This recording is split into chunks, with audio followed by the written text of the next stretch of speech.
Indian External Affairs Minister Dr. S. Jayashankar landed at the Bandar Naik International Airport on a chartered flight at 4:20 p.m. today.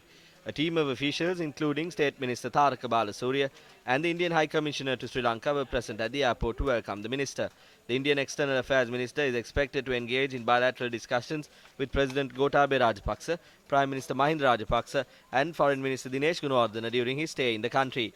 Incidentally, the visit marks the first arrival of a high-level foreign dignitary in Sri Lanka and also became the first overseas official visit by the Indian External Affairs Minister. The Foreign Relations Ministry said that both sides are looking forward to strengthening bilateral relationships through such high-level exchanges. According to the ministry, the visit has been arranged under the travel bubble concept amidst COVID-19 travel restrictions in both countries.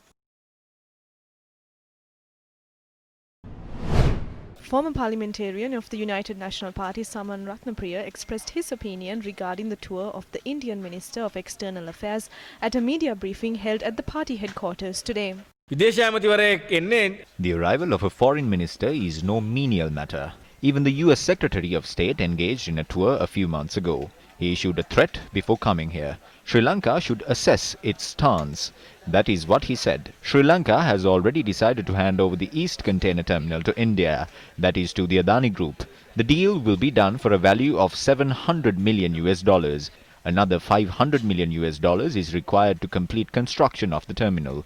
Sri Lanka can earn a profit of $4 billion US if we operate it for 10 years. However, it is being sold for $700 million US. India is attempting to obtain the terminal and reap all its benefits. The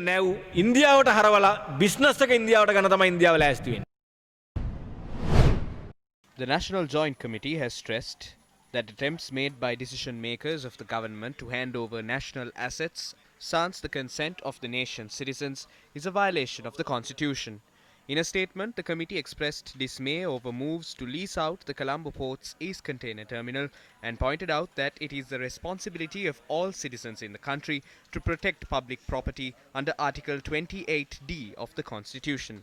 The statement has been published with the signatures of former Deputy Inspector General of Police, Attorney at Law K.M.B. Kotadeniya and retired Lieutenant Colonel Anil Amrasekara, who serves as co-chairman of the National Joint Committee. The statement goes on to note that the Indian company has expressed interest in the Colombo port with a clear motive of depriving Sri Lanka a chance of consolidating its position as a transshipment hub.